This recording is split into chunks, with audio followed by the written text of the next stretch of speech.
Class 12 history के आज के हम डिस्कस करेंगे 1.2 पीजेंट्स एंड देयर लैंड्स। और हम पीजेंट, जमींदार and the state, Mughal agrarian society यानी कि किसान, जमींदार और राज्य, मुगल ग्रामीण समाज, कृषि समाज 16वीं और 17वीं शताब्दी का अध्ययन कर रहे हैं, पढ़ रहे हैं। 1.2 पीजेंट्स एंड देयर लैंड्स। हम आज जानकारी प्राप्त करेंगे कि मुगल साम्राज्य में किसानों को क्या कहते थे और उनकी ज़मीनें कितनी होती थी, ज़मीनें कितनी प्रकार की थी, किसान कितने प्रकार के थे, कैसे खेती होती थी, उसको देखेंगे हम। पेपर में क्वेश्चन आएगा तो 3 मार्क्स का आ सकता है, 1 मार्क्स का आ सकता है, किस तरह से क्वेश्चन बन सकते हैं। चलिए शुरू करते हैं, किसान और उनकी ज़मीन। अब the term which Indo Persian sources of the Mughal period most of frequently used to denote a peasant was रैयत, प्लूरल फॉर्म रियाया और मुजरियान।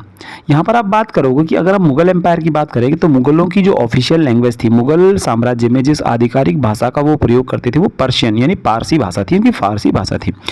तो मुगलों के जो दस्तावेज जो फारसी भाषा में लिखे गए, जिसको इंडो पर्शियन बोला जा रहा है, तो फारसी भाषा में जो मुगलों के दस्तावेज लिखे गए हैं मुगल साम्राज्य के दौरान, वो ज़्यादातर एक किसान के लिए जिस शब्द का अपने दस्तावेजों में, अपने डॉक्यूमेंट में प्रयोग करते हैं, जिस डिनोट करते हैं पीजेंट को क्या कहते हैं, किसान को क्या कहते हैं, तो मुगल दस्तावेजों में आमतौर पर किसान को, पीजेंट को या फार्मर को कहा गया है रैयत। क्या कहा गया है? रैयत उसको कहा जाता था, क्योंकि आपने 8th क्लास में भी पढ़ा होगा कहीं पर एक रैयतवाड़ी सिस्टम, तो वो रैयत जो है मुगल पीरियड से ही चला आ रहा है।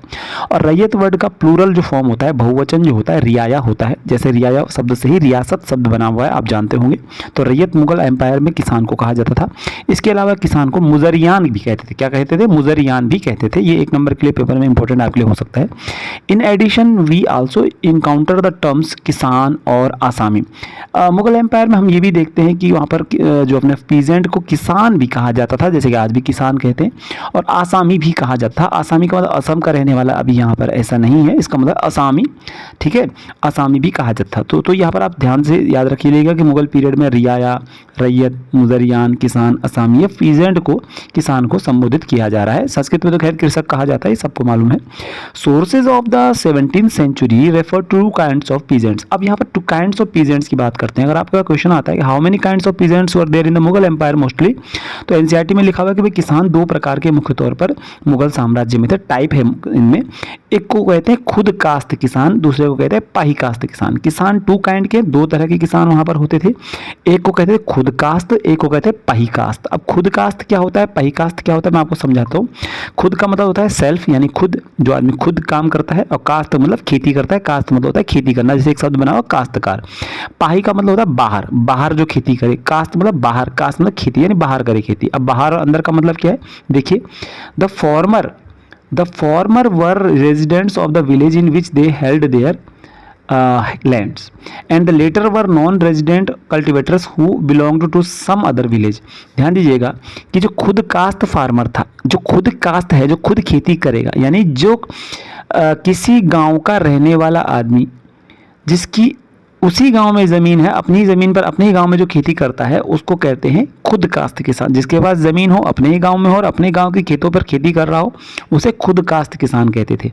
And the latter were non resident cultivators. और जिन लोगों को दूसरे गांव में जाकर के खेती करनी थी, करती थे या करनी पड़ती थी, उन्हें कहते थे पाही कास्त किसान। यानी दूसरे गांव में किराए पर ज़मीन लेना, पट्टे पर ज़मीन लेना, लीज पर ज़मीन लेना, रेंट पर ज़मीन लेना और वहाँ पर खेती करना, उसे पाही कास्त किसान कहते थे। क्या कहते हैं? पाही कास्ट। पाही का मतलब होता है बाहर।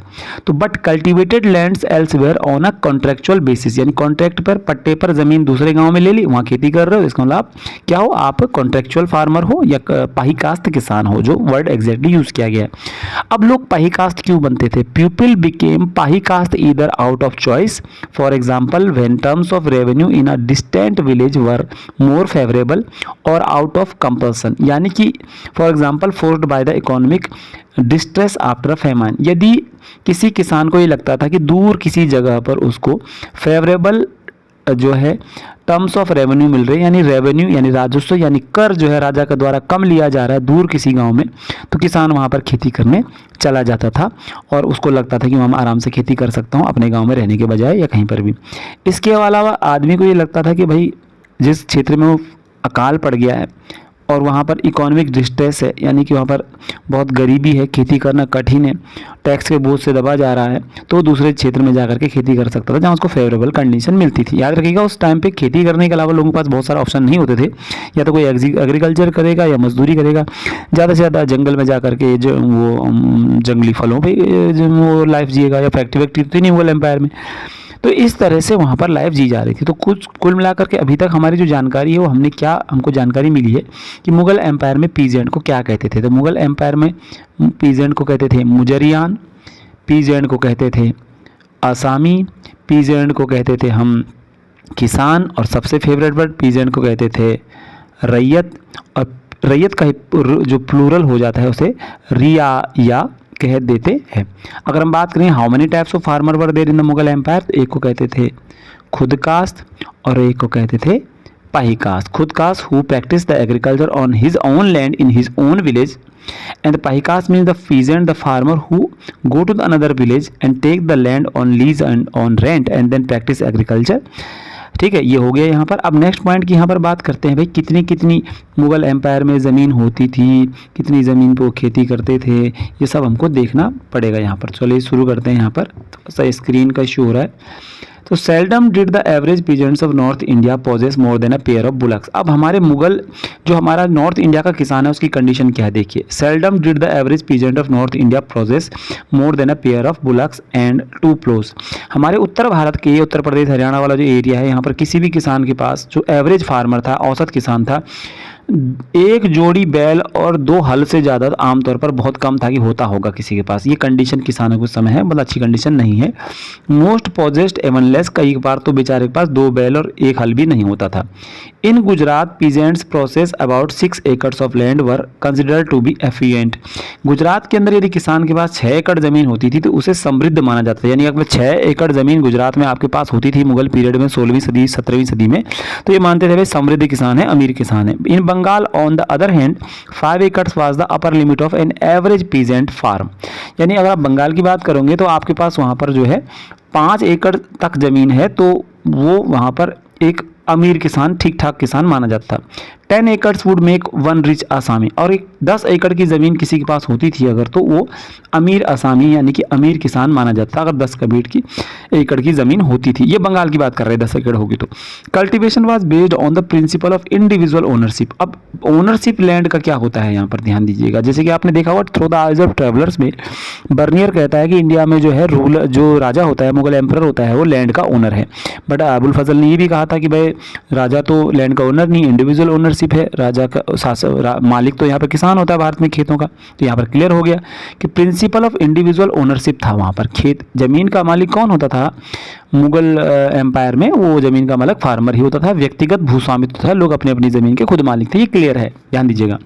तो peasants lands were bought and sold in the same way as the lands of other property owners. यानी जमीन जो किसानों की होती थी उसे उसी तरह से खेत बेचा जा सकता था, खरीदा जा सकता था जैसे कोई और भी संपत्ति को बेचा और खरीदा जा सकता था। यानी किसानों पर कोई दबाव नहीं था, किसान अपनी ज़मीनों के मालिक थे, उनको टैक्स चुकाना था बस, और ज़मीन के मालिक वो खुद थे, उसे ज़मीन को बेच सकते थे, वो खरीद भी सकते थे।